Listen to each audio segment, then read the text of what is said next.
अब आता है प्रभु जी कि श्रीमद् भागवतम, देखिए अभी चर्चा करूंगा आपसे, बताऊंगा आपको। श्रीमद् भागवतम में आया, अतएव जो व्यक्ति गंभीरता पूर्वक, सुनते रहिएगा एक एक वर्ड, दोबारा दोहराने का समय नहीं होगा। जो व्यक्ति गंभीरता पूर्वक असली सुख की इच्छा रखता हो, कैसी सुख? असली, मजे की नहीं, असली सुख की इच्छा रखता हो, उसे प्रामाणिक गुरु की खोज करनी चाहिए और दीक्षा द्वारा उसकी शरण ग्रहण करनी चाहिए। प्रामाणिक गुरु की योग्यता यह होती है कि वे विचार विमर्श द्वारा शास्त्रों के निष्कर्षों में अवगत हो चुका होता है और इन निष्कर्षों के विषय में अन्य को भी आश्वस्त करने में सक्षम होता है। ऐसे महापुरुष जिन्होंने समस्त भौतिक बातों को त्याग कर भगवान की शरण ग्रहण कर ली है, उन्हें प्रामाणिक गुरु माना गया है। तो पहली चीज क्या है? आप क्या ढूंढोगे? असली सुख, और वो भी कैसे? गंभीरता पूर्वक, चलते फिरते नहीं। हम लोग गुरु के पास क्यों जाते हैं? कभी आज तक ज्ञान लेने के लिए गए हैं जी? कहां गए? कभी नॉलेज के लिए गए नहीं। स्कूल कॉलेज में भी क्या होता है? नॉलेज के लिए थोड़ी आता है। स्कूल कॉलेज में इसलिए आता है कल मैं कैसे कमाई ज्यादा करूं। विद्यार्थी ने जहां कमाई के बारे में सोच लिया वो खत्म हो गया। वो विद्या, देखिए एक टाइम पे एक ही चीज, एक ही धन ग्रहण किया जाता है। विद्या धन अगर ग्रहण करना है ना प्रभु जी, उस टाइम उसको विद्या लेनी चाहिए। सही बात है, गलत बात है? ये गवर्नमेंट का काम है, राजा का काम है कि किसी विद्यार्थी को भी किसी चीज की विद्या के लेने के समय रोटी कपड़ा मकान की चिंता नहीं होनी चाहिए, किसी विद्यार्थी को भी। लोग जो ये फूड फॉर लाइफ और ये सब चलाते हैं, जो संस्थाएं चलानी है, ये उनको नहीं चलानी चाहिए। ये गवर्नमेंट का काम है। किसका काम है प्रभु जी?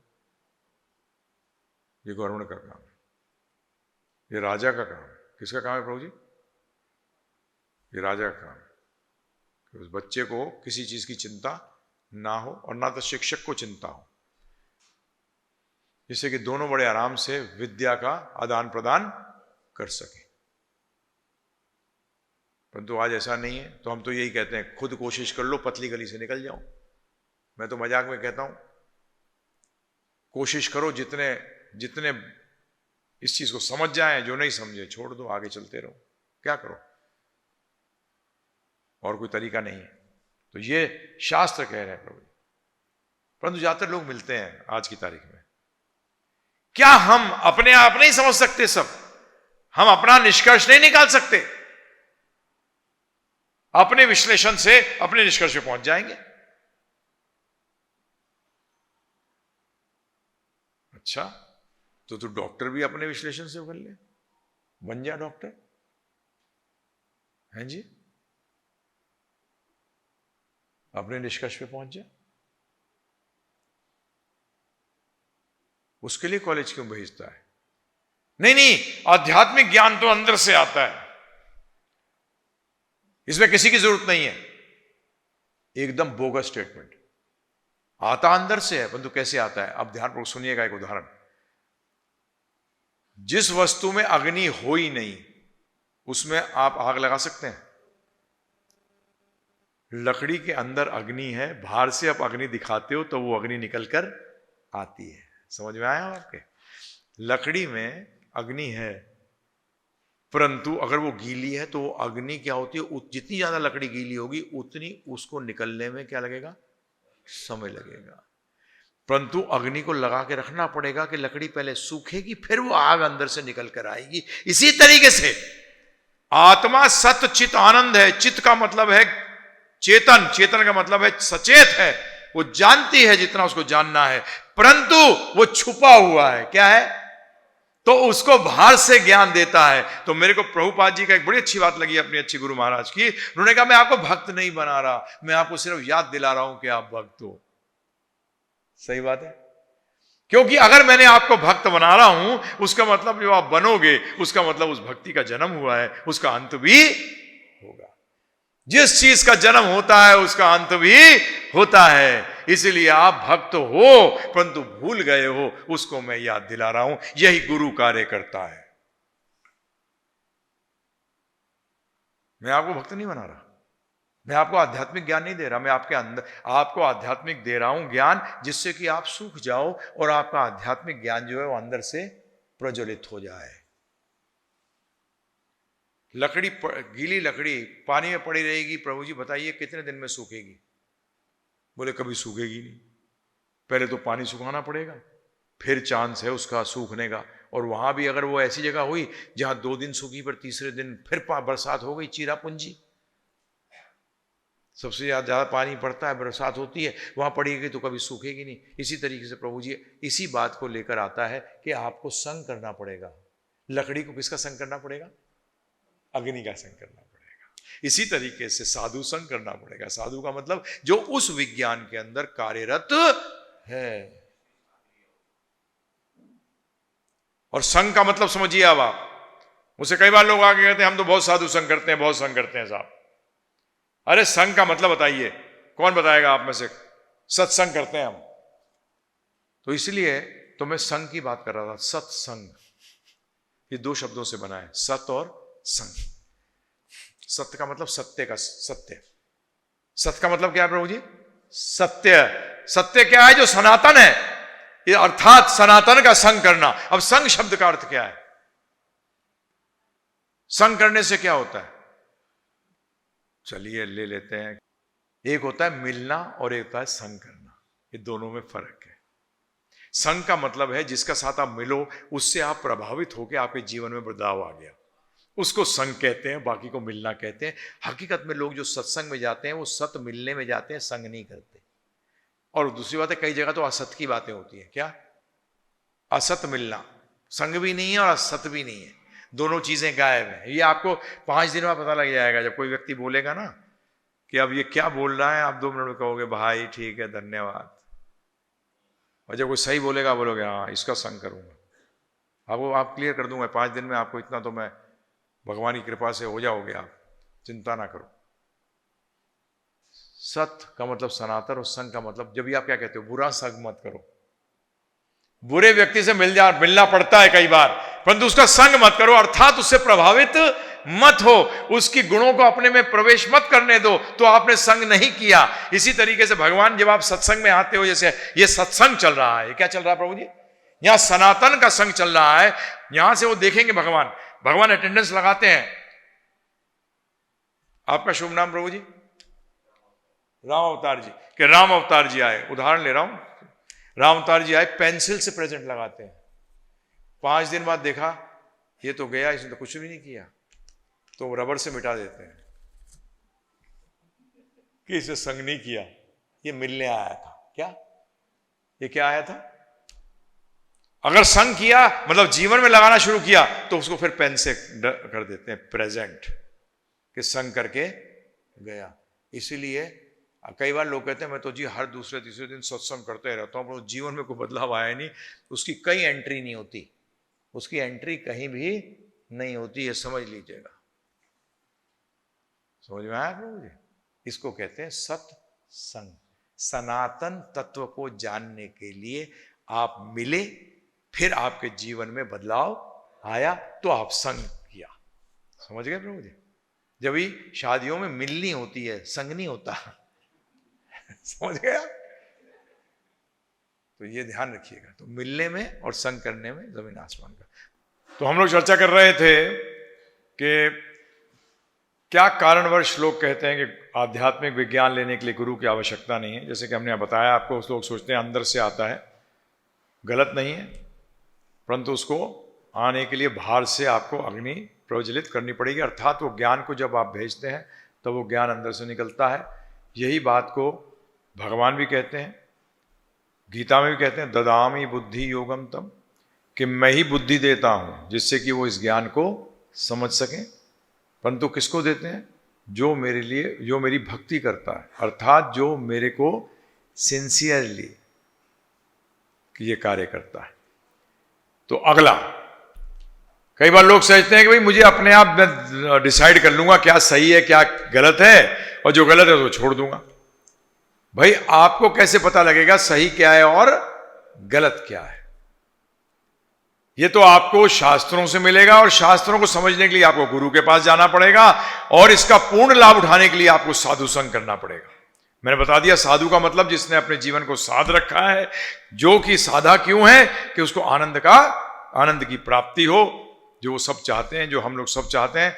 और आनंद का मतलब बता चुका हूं मैं आपको, जो सनातन हो, जो सनातन। कई एक बार एक प्रश्न किया था किसी ने मुझसे कि आनंद क्या है।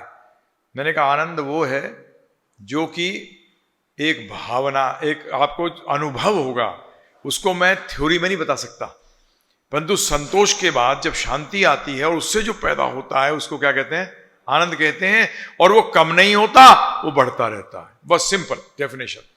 तो उसने बोला बात तो आपकी सही है। मैंने कहा संतोष अनुभव करना पड़ेगा, शांति अनुभव करनी पड़ेगी, और आनंद भी आपको अनुभव करना पड़ेगा। तो ये अनुभव, जैसे कल बताया था मैंने आपको, एक सिद्धांतिक है और एक अनुभव वाला ज्ञान है। तो भगवान ने भी गीता का कहा है, अशांतस्य कुठा सुखम, अशांतस्य कुठा सुखम। जिसको शांति नहीं है उसको सुख प्राप्त कैसे होगा। और हम लोग, और शांति किससे आती है, संतोष से। इसलिए संतोष को धन कहा गया है, बाकी किसी चीज को धन नहीं माना गया, क्योंकि धन वो है जो जीवन के अंदर आनंद प्रदान करे। अब आगे चलते हैं कि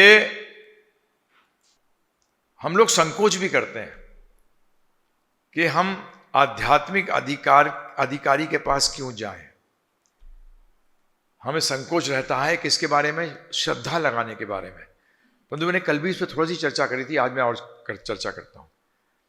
आप डॉक्टर के पास जाते हैं उससे सहायता लेने के लिए, श्रद्धा करते हो? किसने उसकी MBBS या MD का डिग्री चेक करते हो? कोई नहीं करता। आप बस में आए, आपने श्रद्धा लगाई, ड्राइवर में। विद्यार्थी किताबों में श्रद्धा करता है, सही बात है, उसने सिद्ध तो करी नहीं प्रभु जी, परंतु इस श्रद्धा को मैंने जैसे कहा, आपसे कल भी कहा था, प्रारंभिक श्रद्धा है। इसे कोमल श्रद्धा भी कहते हैं। क्या कहते हैं? कोमल श्रद्धा। तो अगला, मां ही बताती है पिता कौन है। अगर मां ना बताए तो कभी पिता मिले ही ना, यह भी श्रद्धा है। आप अखबार पढ़ते हैं, न्यूज सुनते हैं प्रभु जी, चर्चा करते हैं उस पर ऐसे जैसे कि वो फैक्ट है। क्या है वो? सत्य है। जैसे श्रद्धा लगाते हैं, नहीं लगाते आप?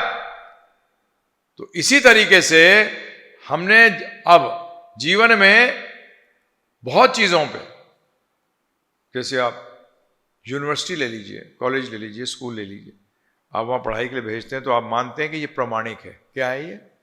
मानने का मतलब श्रद्धा लगाते हैं। इसी तरीके से जितने भी आप प्रमाणिक ज्ञान लेना चाहते हैं उसके लिए आप शुरुआत श्रद्धा से ही करते हैं। अब एक और चीज सुनिए, बड़े मजे की बात है। आप किसी नॉर्मल व्यक्ति से पूछिए, भैया मेड्यूला ऑब्लंगेटा के बारे में क्या जानते हो? साहब मैंने ये पढ़ा नहीं है? साफ कहोगे। परंतु जैसे ही हम भगवान के बारे में बात करना शुरू कर देते हैं, टर शुरू। कहां पढ़ा था? पढ़ा है नहीं, और क्या कर रहे हैं प्रभु जी? टर शुरू कर दिया।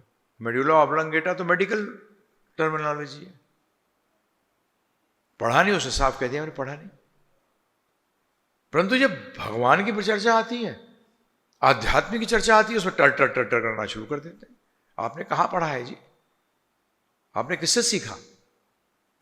तो इसमें भी ध्यान रखिएगा, बोल दीजिए कि नहीं प्रभु जी इस विषय का मुझे ज्ञान, परंतु आज तक सुना है आपने किसी को बोलते हुए? बाकी सब विषयों के बारे में जिसे मालूम नहीं होगा बोल देंगे नहीं मालूम पाई, परंतु जब भगवान की बात आती है पता नहीं कहां से सीख के आए। ये तो शास्त्रों में कहीं नहीं लिखा।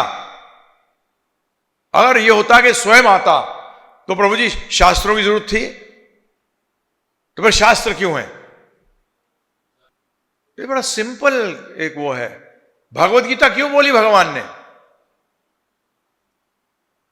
मैं कल भी बोल रहा था, अर्जुन के सामने साक्षात कृष्ण भगवान खड़े थे, साक्षात। आपने दर्शन भी नहीं किया अभी तक। हकीकत में जब आप मंदिर जाते हो, बताए प्रभु जी क्या होता है उस टाइम? आप भगवान के दर्शन नहीं कर रहे होते, भगवान आपके दर्शन करते हैं, आपको देखते हैं ये आया है। परंतु किस लिए आया है वो डिसाइड करता है कि वो आपके कितने करीब आते हैं। नहीं, आपके पास भी कोई व्यक्ति आता है तो क्या बोलते हैं? आ गया फिर तंग करने, कुछ ना कुछ काम निकालने आया होगा। तो भगवान भी ऐसे ही करते हैं, अरे ये कहां आ गया, ये कौन आ गया? हाँ बिल्कुल, हम में जब भावना है तो उनमें तो हमसे अधिक भावना होनी चाहिए। अगर हमें दुख होता है तो उनको अनंत दुख होता है। वो पत्थर नहीं है, इसलिए ध्यान रखिएगा। इतने मंदिर खुलने के बाद, इतने दर्शन करने के बाद भी क्यों लोग अभी भी दुखी हैं और कष्ट में हैं? भगवान ने स्पष्ट रूप में कहा है कि मेरे ज्ञान लेने पर समस्त दुख खत्म होंगे। अर्थात ज्ञान का मतलब समझिए। यहां ज्ञान का मतलब भगवान का है कि मेरी आज्ञा जानने के बाद उस आज्ञा पे चलेगा, तब तेरे दुख और कष्ट खत्म होंगे। आगे कहते हैं, ये हमने एक्चुअली आज से करीब 30-35 साल पहले हमने चर्चा कर रहे थे, हम IIT बॉम्बे के अंदर। उस टाइम मैं बॉम्बे में था, मुंबई में था, तो उस टाइम यही चर्चा आई थी कि भगवान के बारे में बोलना शुरू करते हैं तो सब टर शुरू हो जाते हैं। वो IIT का एक डिवोटी थे, MTech करे हुए थे वहाँ से, तो उन्होंने ये कहा, अभी मैं चर्चा करूँ आपसे मेडिकल उसकी, क्योंकि वो डॉक्टर भी थे, वो डॉक्टरी भी करी, फिर IIT भी करी। मैंने कहा आप, बोलते मेरा दिल करता पढ़ता रहूँ बस। फिर जब ये ज्ञान आया तब लगा के फुल स्टॉप लगा हुआ। अरे हर चीज के लिए आपको टीचर चाहिए। अगर आपको कथक सीखना है, भरतनाट्यम सीखनी है, तो आपको कुछ क्या होता है प्रभु जी? टीचर के पास जाते हो। कराटे सीखना है तो टीचर के पास जाते हो। अरे हर ज्ञान को लेने के लिए आपको किसके पास जाना पड़ता है? टीचर के पास जाना पड़ता है, गुरु के पास जाना पड़ता है। तो इसीलिए शास्त्र कहते हैं कि हमें आध्यात्मिक ज्ञान लेने के लिए भी गुरु के पास जाना चाहिए। अब मैं आप कुछ चीजें बताऊंगा आपको, ध्यानपूर्वक सुनिए। क्या कोई भी व्यक्ति गुरु होता है जो बात करता है? नहीं। शास्त्र बड़े क्लियरली कहते हैं गुरु अनुमोदित होना चाहिए। अगर वो अनुमोदित नहीं है तो वो अधिकारी नहीं है गुरु बनने का। अनुमोदन का मतलब क्या होता है, कौन बताएगा? अनुमोदन कौन करता है? नहीं, ये डेमोक्रेसी तो थर्ड क्लास है। हाँ, मैं आपके मुंह पे बोल रहा हूं। अरे जो 2 रोटी नहीं खा सकता कमाकर, वो गवर्नमेंट बना रहा है। अरे 2 रोटी नहीं कमा सकता, वो गवर्नमेंट बनाता है। क्या बुद्धि है उसमें? अरे मेरे को, मैं बचपन से, मेरे को कई बार पिताजी कहते थे, मैंने कहा 2 रोटी तो मैं वैसी कमा लूंगा, इतनी तो मेहनत कर सकता हूं और कमाना जानता हूं। कमा लूंगा 2 रोटी, रोड पे खड़े होकर सैंडविच बना के बेच लूंगा, तब पैसे आ जाएंगे। 2 वक्त की रोटी तो कमा ही सकता हूं। डेमोक्रेसी को हमारे शास्त्रों में नकारा गया है, क्योंकि डेमोक्रेसी प्रभु जी, आप ना तो जिसको वोट दे रहे हो उसको जानते हो। अरे पति पत्नी को 40 साल साथ रह के नहीं समझ पाती, और पति पत्नी को नहीं समझ पाता, और आप सोचते हो 5 मिनट में जो बकवास करके जाता है उसमें आप समझ जाएंगे। मजाक मत करिए। हमारे शास्त्र कहते हैं राजा का रूल होना चाहिए। राजा वो है जिसको ट्रेनिंग दी जाती है। हम गुरु की बात करते हैं, कृष्ण भगवान स्वयं आदि गुरु, राम जी आदि गुरु, क्योंकि कृष्ण भगवान और राम में कोई भेद नहीं है, लीला का भेद है सिर्फ। इसके बारे में चर्चा करूंगा, तत्व क्या होता है और लीला क्या होती है। तत्व का कोई भेद नहीं है, लीला का भेद है। ये भी जब इस पृथ्वी पे आए तो इन्होंने क्या किया? गुरु धारण किया हमें सिखाने के लिए। इनको गुरु की जरूरत नहीं थी। हां जी, आपको बता दूं, जब दशरथ जी वशिष्ठ जी के पास राम जी को लेके आए पढ़ाने के लिए, गुरुकुल में डाला, तब वशिष्ठ जी ने कहा दशरथ जी को क्या आप चले जाइए। बोलते क्यों?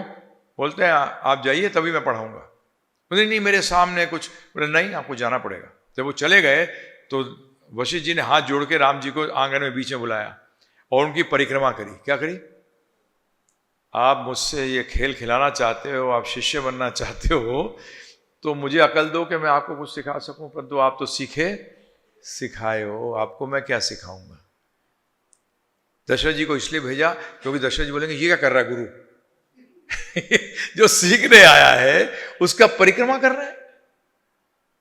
परंतु ये किस लिए किया? हमें सिखाने के लिए कि गुरु की आवश्यकता है। ऐसी कृष्ण भगवान संदीपानी मुनि के पास गए, 3 दिन में 64 कलाएं सीख गए, क्योंकि वो तो सीखी सिखाई थी, उन्होंने तो दुनिया को दी थी। परंतु फिर भी ये बताने के लिए कि गुरु होना चाहिए। तो इसलिए डेमोक्रेसी तो हमारे गुरु महाराज कहते थे, उसको अंग्रेजी में कहते हैं डीमन क्रेजी। ये असुर है जो पागल हो गए। अरे जिसको खुद भेद करना नहीं आता मेरे जीवन में क्या सही है क्या गलत है, वो क्या दूसरे व्यक्ति को बनाएगा। और उनको गाली देने की फायदा नहीं है, क्योंकि वो हम में से एक है। जैसी समाज की बुद्धि होगी वैसी तो वो पहुंचेगा वहां व्यक्ति। बताइए प्रभु जी, पहुंचेगा नहीं पहुंचेगा? कुछ तभी हमारे उसमें कहा है राजा, और उसमें प्लस पॉइंट बताऊं क्या होता है राजा में, कि अगर राजा गड़बड़ आए, राजा को खत्म करने से पूरी चेंज हो जाती है गवर्नमेंट। क्या हो जाती है? ये हुआ है, शास्त्रों में आया है ये, कि सिर्फ राजा को हटा दीजिए। अब यहां किस किस को हटाओगे? पता लगा सरपंच से लेके ऊपर तक कितनों को मारोगे? है प्रभु जी बताइए। ये बड़ा, या वो पता नहीं, ये कलयुग का खेल है, परंतु इसीलिए कोई प्रॉब्लम नहीं है, हम अपनी कोशिश करते रहेंगे, पतली गली से निकलेंगे जो हम कर सकते हैं। अपना जीवन तो मैंने बताया, दुख अपने हाथ में, सुख अपने हाथ में, सफलता अपने हाथ में, असफलता अपने हाथ में, ये बताया। अब ये क्या है अनुमोदन? अनुमोदित क्या होता है? एक प्रश्न करता हूं मैं आपसे। जब आप बच्चे को या अपने आप को किसी स्कूल या कॉलेज में एडमिशन के लिए लेके जाते हैं, तो वहां पहली चीज क्या देखनी चाहिए?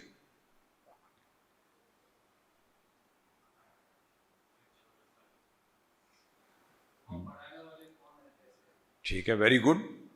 देखिए बड़ा मजे की बात है, इनमें जो आप उत्तर देते हो कोई गलत नहीं है, परंतु वो मूल पे नहीं पहुंचते। क्या नहीं पहुंचते? मूल पे। शिक्षा कैसी दी जा रही है? Very good. और पहली चीज, मान्यता प्राप्त है या नहीं, प्रमाणिक है कि नहीं, पहली चीज चेक करी जाती है। टीचर तो बाद में आते हैं, पढ़ाई भी बाद में आती है। टीचर भी बढ़िया, पढ़ाई भी है बढ़िया, प्रमाणित नहीं है, ग्रेजुएट की डिग्री क्या होगी प्रभु जी? बेकार हो जाएगी। और किससे देखते हो? अधिकारी। कौन है अधिकारी? गवर्नमेंट ने इसको प्रमाणित किया है या नहीं किया। इसीलिए आध्यात्म में भी स्कूल हैं। क्या है? हां, जिनको वेद प्रमाणित करते हैं। जिनको कौन करते हैं? वेद प्रमाणित करते हैं। तो क्या कहते हैं गीता के अंदर, चौथे अध्याय के अंदर भगवान क्या कहते हैं? एवं परंपरा प्राप्तिम, एवं परंपरा प्राप्तिम, परंपरा से यह ज्ञान प्राप्त होना चाहिए। अब परंपरा क्या है? मैं अपने गुरु से पूछूं, आपके गुरु कौन? उनके गुरु कौन? उनके गुरु कौन? उनके गुरु कौन? उनके गुरु कौन? ये लाइन आदि गुरु कृष्ण भगवान तक जानी चाहिए। जब मैं कृष्ण भगवान कहता हूं, इसमें ध्यान रखिएगा, राम, विष्णु, नारायण, समस्त विष्णु अवतार आ गए, वो वहां तक पहुंचनी चाहिए। अगर नहीं पहुंचती है तो वो परंपरा खंडित है। क्या है? वो परंपरा खंडित है, उसको ऑथोराइज्ड नहीं है। तो आप बोलोगे प्रभु जी, मैं भगवान ने गीता क्यों बोली थी? ध्यानपूर्वक सुनिए, ये चौथे अध्याय का दूसरा श्लोक। इस प्रकार यह परम विज्ञान गुरु शिष्य परंपरा द्वारा प्राप्त किया गया और राज ऋषियों ने इसी विधि से इसे समझा, किंतु कालक्रम में यह परंपरा छिन्न हो गई, अतः यह विज्ञान यथारूप से लुप्त हो गया है। और इसी को दोबारा स्थापित करने के लिए मैं आया हूं। अब इस परंपरा को एक और नाम से जाना जाता है, उसको कहते हैं संप्रदाय। क्या कहते हैं प्रभु जी? तो परंपरा और संप्रदाय क्या है? पर्यायवाची शब्द है। संप्रदाय कह लो या परंपरा कह लो। परंतु आज बड़ा मजे की बात है, आज शिष्य, किसी गुरु से पूछो, आप किसके शिष्य बताता ही नहीं है। नहीं, मेरे गुरु को तो गुरु की जरूरत ही नहीं है, वो तो पर ब्रह्म है। अरे मूर्ख कहीं के, जब पर ब्रह्म राम जी और कृष्ण भी आए थे तब भी उन्होंने गुरु धारण किया था। तो तेरा गुरु कौन? अपने गुरु की चर्चा भी नहीं करते प्रभु जी, अपने गुरु की चर्चा भी नहीं करते। ये पहली चीज चेक करो गुरु से।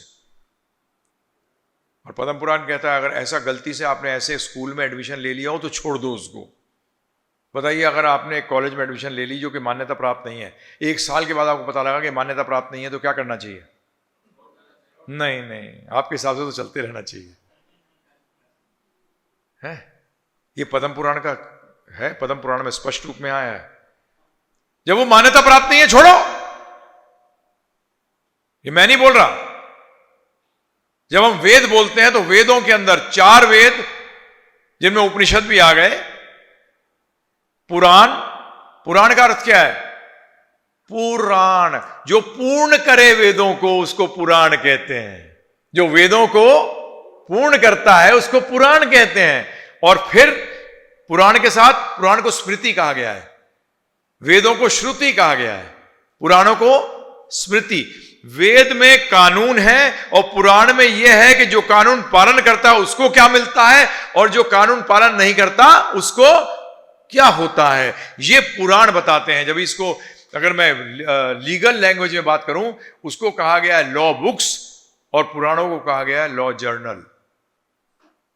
लॉ बुक और लॉ जर्नल में फर्क यह है, लॉ बुक बताती है ये कानून है और लॉ जर्नल बताता है केसों में क्या हुआ। ये इन कानूनों को पालन करने से या छोड़ने से क्या हुआ, ये लॉ जर्नल बताता है। क्या बताता है प्रभु जी? जो वकीलों की जिराएं होती है कोर्ट के अंदर केसेस, तो पुराण में आप देखोगे यही है सब कुछ। और तीसरी चीज है इतिहास। तो रामायण और महाभारत को इतिहास बताया गया। क्या बताया गया प्रभु जी? इतिहास। ये हिस्ट्री है, स्टोरी नहीं है, please. History, his story. His का मतलब भगवान की स्टोरियां हैं ये हमारे को जो अंग्रेजों ने माइथोलॉजी क्या कह दिया प्रभु जी? मिथ। मिथ का मतलब मनगढ़ंत, झूठा है ये। नहीं, ये झूठ नहीं है, ये सत्य है। जब भी तो उसने कहा था मैकॉले ने कि इनके पास वो ज्ञान है, इनके ऊपर हम राज्य नहीं कर सकते,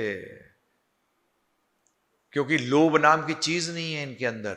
ये संतोषी है, इनका ज्ञान ऐसा है, ये आनंद में है। इनको कहोगे हमारा ज्ञान ले लो तो ये बेसिकली लेंगे ही नहीं, बोलेंगे हम तो संतोष, हमारा संतोष है भाई, हम जो कर रहे हैं सही है, हमें उत्तर दे देते हैं। परंतु इनको अपने ज्ञान से हटाना पड़ेगा। और बता उसको, उनके ज्ञान के प्रति क्या करते हो प्रभु जी? बताऊं क्या होता है इसका तरीका? होता है हम प्रचार करने जाते हैं तो इसमें 3 अवस्थाएं होती हैं। एक व्यक्ति कह रहा है ना ना ना ना, नहीं ऐसा नहीं है। फिर हम उसको कहाँ लेके आते हैं पता है? हो सकता है हो सकता है नहीं हो। समझ में आए? पहले नहीं, फिर मे बी, हो सकता है, सही, फिर हो सकता है, होता है। ये 3 अवस्थाएं होती हैं प्रचार करने की। पहले में हम लोग मिलते हैं कई बार नास्तिक, जैसे जो यंगस्टर्स हैं ये ज्यादातर नहीं है नहीं है, तो हम उसमें सिर्फ हमारा उस टाइम ये उनके साथ चर्चा रहती है कि इनके साथ ये बोलते हैं कि थोड़ी जब अंत में जाते हैं बोलते क्या लगा, हो सकता है भगवान है, काम हो गया, क्योंकि अगली बार हम पकड़ेंगे। फिर हो गया पे आता है, फिर वो आता है हो गया, होता है ये हो, हाँ सही है। तो इसी तरीके से ये भी आपको समझना पड़ेगा। तो गुरु से पूछो किसके शिष्य हो, कौन सी संप्रदाय है। तो अब में से कई बार लोग प्रश्न करते हैं क्या शास्त्रों में भी संप्रदाय की चर्चा हुई है? हाँ, पद्म पुराण, संप्रदाय विहीना ते मंत्रास ये निष्फला मतः। बड़ी सरल संस्कृत। संप्रदाय विहीन, संप्रदाय से जो विहीन है, मंत्रास उसका मंत्र, निष्फला मता ये मत है कि उसका मंत्र जो है वो निष्फल होगा। अब मैंने कल मंत्र का आपको बताया था। मंत्र का मतलब क्या? मन त्रायते इति मंत्र। जो मन को लक्ष्य प्राप्त करने में जो बाधाएं उत्पन्न होती हैं उनसे तार दे, उसको मंत्र कहते हैं। इसलिए वेदों के हर शब्द मंत्र है, क्योंकि अगर आप एक भी शब्द सही तरह समझ गए तो जीवन सफल हो गया। पद्म पुराण स्पष्ट आया है। अब इसके बाद यह भी आया है कि संप्रदाय विहीना मंत्रास, मंत्र और परंपरा विहीन श्रवण अध्ययन सभी निष्फल हैं। कलयुग के लिए 4 अधिकृत संप्रदाय हैं। इनके 4 जो मेन हैं वो है, एक है श्री संप्रदाय। क्या है प्रभु जी? श्री, लक्ष्मी जी से आई है। दूसरा है ब्रह्म संप्रदाय, ब्रह्मा जी से आया है। तीसरा है कुमार संप्रदाय, जो 4 कुमार जो ब्रह्मा जी के पुत्र हैं उनसे आया है। चौथा रुद्र संप्रदाय जो शिव जी से आया है। ये चारों संप्रदाय कृष्ण भक्ति सिखाते हैं। क्या सिखाते हैं? हाँ, ये चारों संप्रदाय। अब कलयुग में इनके 4 ये चांसलर हो गए। क्या हो गए प्रभु जी? वाइस चांसलर आएंगे। ये भी लिखा है दक्षिण भारत से आएंगे।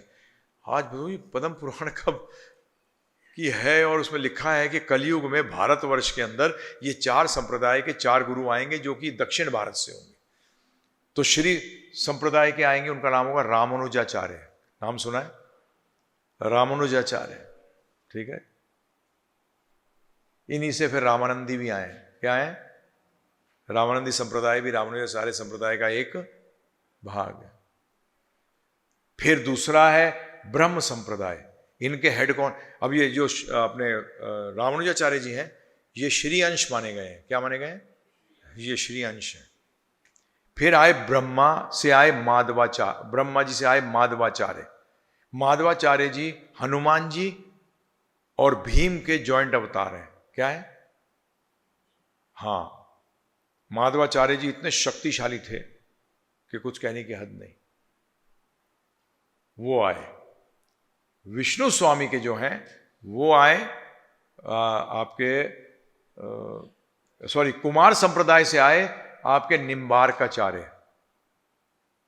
निम्बार्क जो है वो कहां से आए? कुमार संप्रदाय से। और विष्णु स्वामी आए रुद्र संप्रदाय से। कौन से संप्रदाय से? रुद्र से। तो ये 4 संप्रदायों को बताया गया है। ये कलयुग के लिए क्या है? वैध है, ज्ञान लेने के लिए, लक्ष्य प्राप्त करने के लिए। अभी आगे जैसे चलते जाएंगे, मैं आदि शंकराचार्य जी के बारे में चर्चा करूंगा। वो कौन हैं, क्यों आए थे, विष्णु बुद्ध धर्म का क्यों प्रचार किया विष्णु जी ने बुद्ध के रूप में, ये सब मैं आगे आपके साथ चर्चा। पता होना चाहिए प्रभु जी, उत्तर देना आना चाहिए प्रभु जी। ये ज्ञान तो बताया गया है कि 20 से 25 साल तक, 20 साल तक आध्यात्मिक और भौतिक ज्ञान साथ लेना चाहिए। तो ये तो आपका हो गया